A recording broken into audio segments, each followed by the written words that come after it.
Hola amigos de YouTube, vamos con otro misterio. Les saluda su amigo Luis Angamarca. El barco fantasma Mary Celeste. El 5 de diciembre de 1872, el barco Mary Celeste fue encontrado por el brig goleta de Igratia, navegando a la deriva y sin tripulación a bordo a unas 600 millas de las costas de Gibraltar. El velero navegaba silencioso entre las aguas tranquilas, parecía un barco fantasma. El Mary Celeste zarpó el 7 de noviembre de 1872 desde Nueva York bajo el mando del experimentado capitán Benjamin Briggs. La tripulación estaba formada por 8 hombres, la mujer del capitán y su hija. La nave llevaba un cargamento de 1.700 barriles de alcohol americano que esperaban en Génova, pero nunca llegaron a recibir el cargamento. El barco fue encontrado por el de Igratia, capitaneado por David Reed Morose, sobre las 15 horas, 10 días después desde la última anotación del capitán del Mary Celeste en la pizarra puente. Ahí se anotaban las distintas posiciones del barco antes de transcribirlas al libro de bitácora. El capitán David Reed Morose avistó al bergantín y decidió acercarse extrañado por el rumbo que seguía. Conforme iba acercándose pudo leer el nombre del Mary Sellers, Mary Celeste, al que reconoció inmediatamente. Sin dudarlo, el de Igratia se situó al costado del misterioso barco. El capitán Morose utilizó el megáfono y preguntó si necesitaban ayuda. Nadie respondió al llamamiento. El velero navegaba con rumbo fijo y estaba en perfecto estado de conservación. Morose, preocupado, ordena al primer oficial, Oye de Beau, que tome a 5 hombres y que aborde al pequeño bergantín. Arriaron un bote y a los pocos segundos consiguieron abordar el barco. La primera inspección ratificó que el barco estaba desierto, no había ningún rastro de la tripulación, habían desaparecido por completo. Los botes estaban sin arriar. El interior de la embarcación estaba vacío, y el cargamento junto con todos los víveres estaban intactos.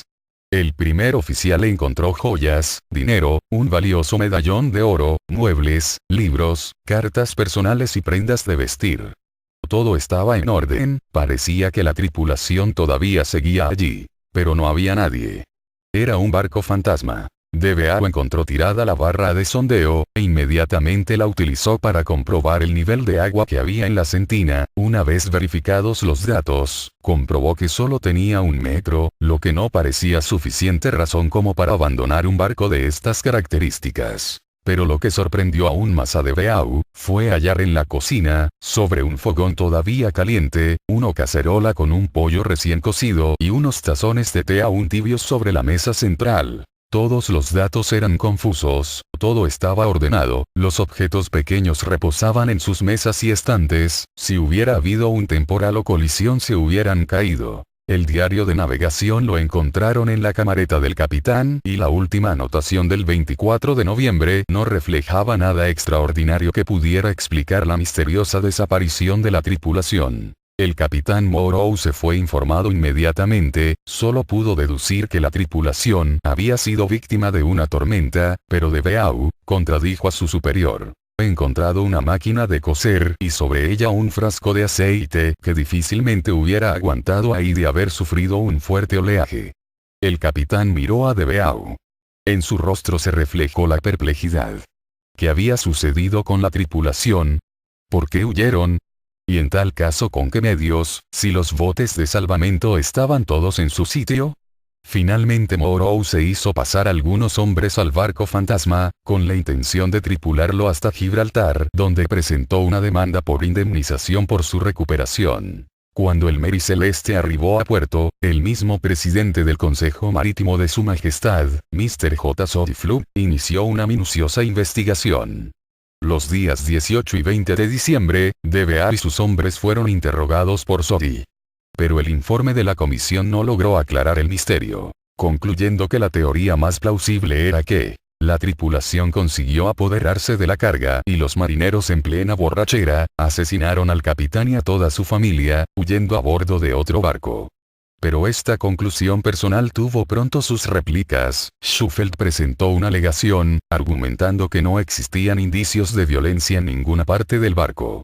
En su opinión, el barco había sido abandonado por el capitán y los tripulantes en un momento de pánico injustificado, quizá debido al peligro de naufragar ante una tempestad cercana. Pero estas teorías no dan una explicación convincente. Si se produjo una huida por la tempestad o por el asesinato, hubiera tenido que huir con los botes salvavidas, y estos estaban todos en el barco. En el caso del motín, teoría de Sori, si escaparon en otro barco, los tripulantes deberían de haber contestado algunas preguntas y el Mary Celeste tendría que haber sido rescatado por el hipotético barco y cobrar, como se hacía entonces, los derechos de salvamento. Y nada de esto se produjo. Otra teoría fue, que habiendo 9 barricas vacías y algunas dañadas, se produjo una acumulación de gases, generando una pequeña explosión. Pensando que podía estallar el barco.